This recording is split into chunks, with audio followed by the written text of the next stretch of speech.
pride cometh before the fall.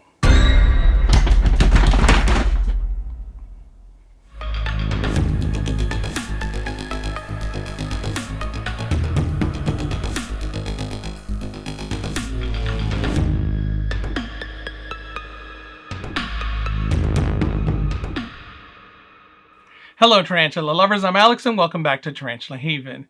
Before I get going, I'd like to warn you that there are graphic images in this video. If you are squeamish or you don't like to see tarantulas dying, then I would suggest that you not watch this video. Yes, it has finally happened. I've lost a male to a female during a pairing and it was not a pretty sight. If you recall in my previous video, I was looking everywhere for a particular enclosure to make my Monocentropas balfouri communal build, and I finally found it at a local pet shop called Extreme Exotics. And I love going there because they have these beautiful displays and they have lots of animals to look at, and of course they got tons and tons of enclosure, including the one that I was looking for, and supplies to go with them. And they do have a small invert section, so of course I had to take a look and see what inverts they had. And while I was looking through those inverts, I did find a mature male Harpactira pulchripes, and I had been looking for one for a little while because my female has matured and it's one of my favorite species, so I wanted to pair her and see if I could get some babies from her. I did have an opportunity with a local person that had contacted me, but we just couldn't get it together and it just never happened. So I felt like this was my opportunity to at least try to get a mature male for my female. So I took a chance while I was paying for my enclosure to ask them if I could possibly have that male as a breeding loan to see if I could pair him with my female, and if there was a successful pairing I would split the sack with them. And they were willing to do that. They do know me, they do watch my videos, so I felt like they could trust me with that, and they did. So I took the male home, and unfortunately, and this is embarrassing because it turned out to be my very first loss of a male, so that's kind of a black eye on me. It does happen. It is one of those things that goes along with the territory, but it's still, you know, kind of a shame. I feel bad about it, and especially since they took a chance on me and I did not produce anything. But they knew the deal. I told them ahead of time. I said, you know, things don't always go well, so they understood. So, you know, things did not turn out well. So here that is. I keep my Harpactira pulchripes in a Tarantula Cribs Large Slider Pro. I anticipated that she would make her hide either under or inside of the skull, but she chose to sit on top of the skull, and that is where she has made her home. Often when people ask what terrestrial old world tarantula species they should get into, I always say the Harpactira pulchripes because she is probably one of the most docile of my species, especially of the baboons. And even though she's throwing a threat posture here, that's because I disturbed her. I nudged her out with a stick, so she didn't take too kindly to that, but she quickly settles down. As a spiderling, she spent a great deal of her time in her burrow, but as she got older, she started to spend more and more time outside on her webbing. As an adult, she just spends her time out on display almost all the time. They are great webbers, so they spend their time on the webbing and will retreat to their burrow whenever they feel threatened, but she's not the least bit skittish. Whenever I bump around in the room, she just sits there and she doesn't really retreat anywhere. She just kind of sits around.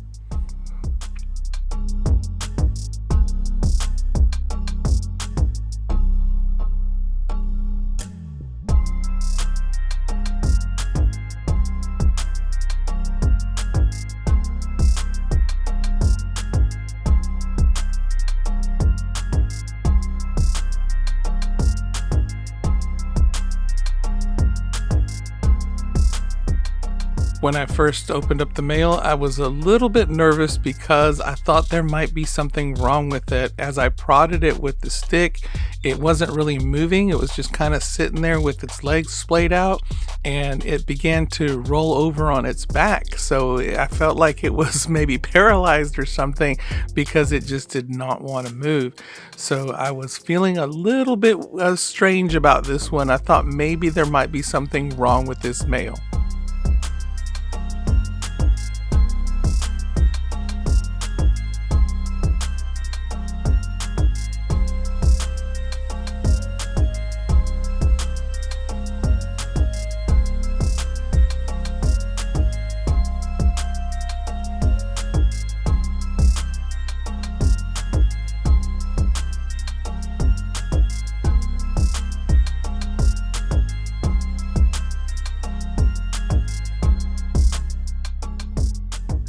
I started to feel even worse about it when I put him on the side of the enclosure because he just hung there and he did not want to move. He was not trying to walk or get away or do anything. So I thought maybe he was being a little bit sluggish, as if there was something wrong.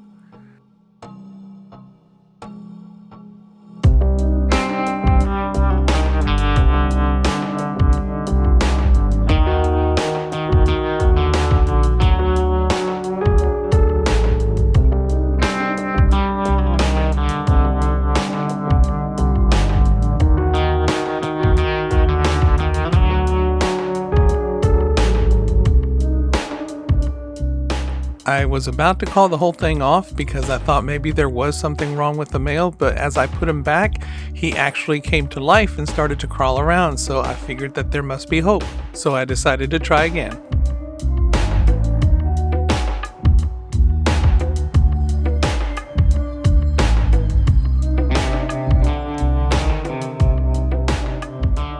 Once I put him into the enclosure, I started to get some funny vibes again. Most of the time when you introduce a male into a female's enclosure, especially when there's a lot of webbing, they usually sense them right away and get excited and begin tapping and shaking and doing all the stuff that normal males usually do. This one did not. He just kind of settled in. But after a short while, he began to palp at the webbing, and then he kind of began to groom his palps, almost as if he was tasting the environment. So I didn't really know. I haven't had experience with this particular species before, so I figured I'd wait and see what happened. But he just kind of went around palping everything, tasting his pedipalps, and I was just figuring he was picking up the scent.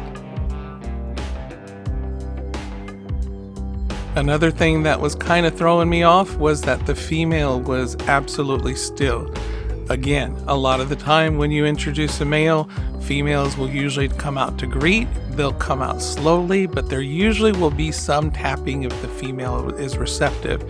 This one did not. She just sat still.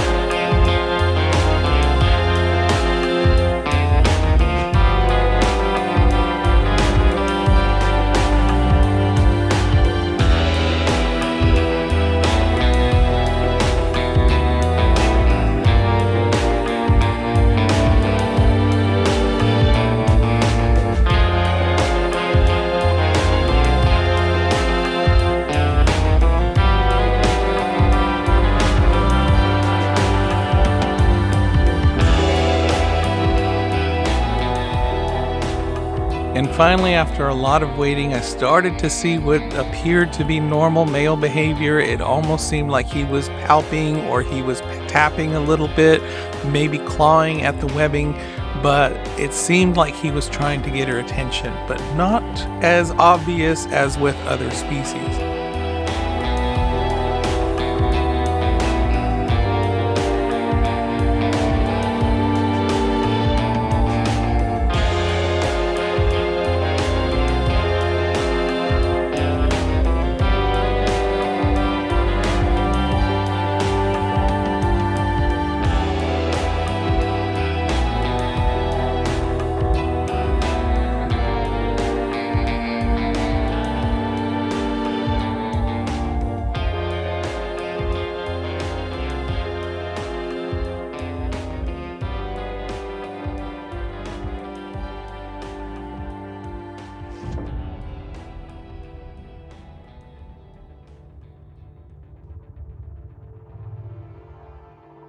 And the female finally started to respond, but it was not the response I was hoping for. She was more stalking than being excited and tapping.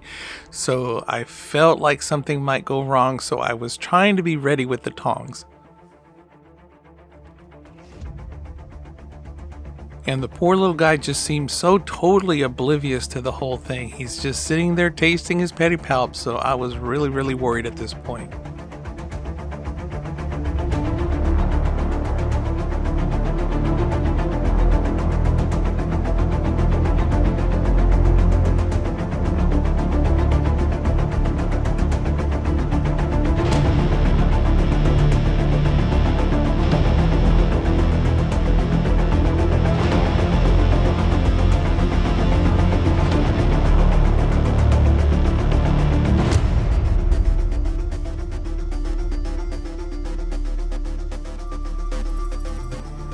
And just when I thought it was all over, he seemed to take charge and act like a male should. So I thought that everything was going to go well, but it doesn't seem like he got any insertion on here, and he begins to back off.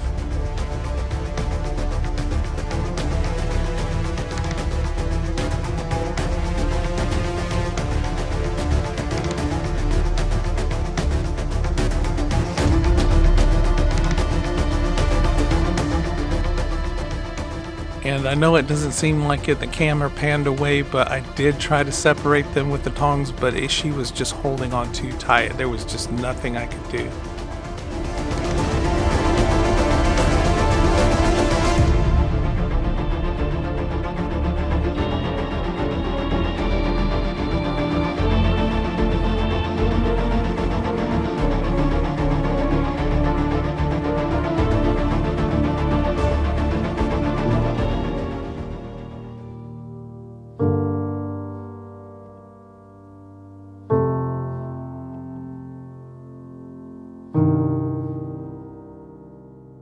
And that tear that you see on his abdomen, that was not caused by her fangs, that was actually caused by her claws. Her attack was brutal and she was not going to let go. And there you can see some of his fur on her foot pads.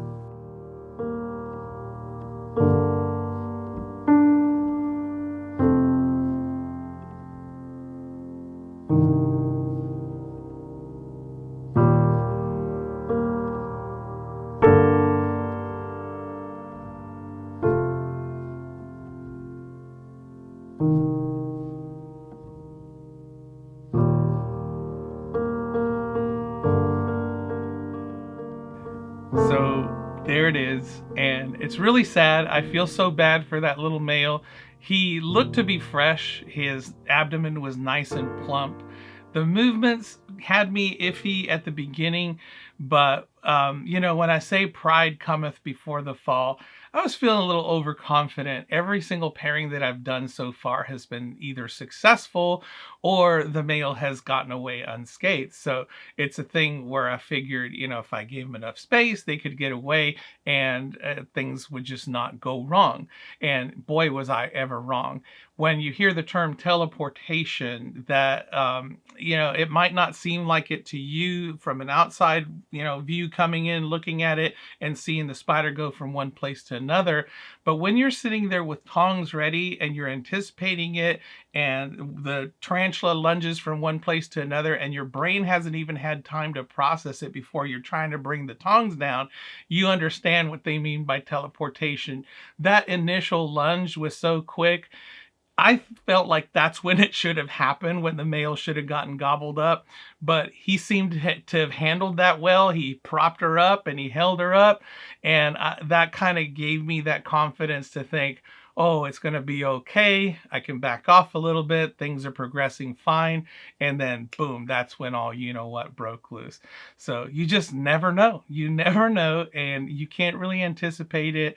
So my, you know, bad. I'm sorry for that little guy. I'm sorry to Extreme Exotics. But I just could not stop her from getting him. When he took off, that was it. And I kind of went off camera, and I had it on a tripod so that my hands would be free. But I was kind of leaning in, you know, once the pairing began. And when she grabbed him, I was trying to get those tongs in there. But of course, the camera shifted. You can't see it. But she had him wrapped up so tight, there was absolutely nothing I could do. So, yeah, you know, that's a lesson learned, a hard lesson for that poor little guy. I feel really bad about it, and I feel really bad that I let down Extreme Exotics. Thank you so much for allowing me to give it a shot, and those things happen. I'm sorry, and hopefully in the future I can find another male and she'll be more receptive. But I think I better watch the language a little bit better and not be so cocky. So that is my lesson learned on this particular pairing. And that does it for me today. I'm sorry you had to witness that, but that's the way things go in the love game with tarantulas. So sometimes it does not work out well. And I do feel like I could have done a whole lot better, but that's a lesson for me to learn. And I should have paid attention more to the body language. There was no tapping going on, and usually there is when there's a successful pairing. So that should have given me a big clue that this might not turn out so well. And I was kind of on my toes, but it just was not good enough. So if you're ever in the Jacksonville, Florida area, or you live in that area, make sure you check out Extreme Exotics. They do have a lot of cool stuff, lots and lots of reptiles, but they do have an invert section as well. You might be daunted by that $250 price tag for that mature male, but I'm sure they didn't know he was a male until he, matured out, and I let them know, hey, you got a mature male there. But I do know that they had a juvenile female there for the same price, and that is actually not that bad. It's still a little bit steep for them, but they do go for around that much when they are sexed and a juvenile. So, if you know what you're looking for, it's a good place to find some stuff. So that does it for me today. I hope you enjoyed it. If you did, please give me a like. If you want to see more, subscribe. If you want to support this channel, I have a Teespring store where I sell Tarantula Haven merchandise. Thank you so much to my Patreon supporters, and a special thank you to my latest Patreon supporter, Kevin Zay. And if you'd like to become a patron yourself, there's a link down below in the description, as well as all the others. Until next time, keep loving them tarantulas.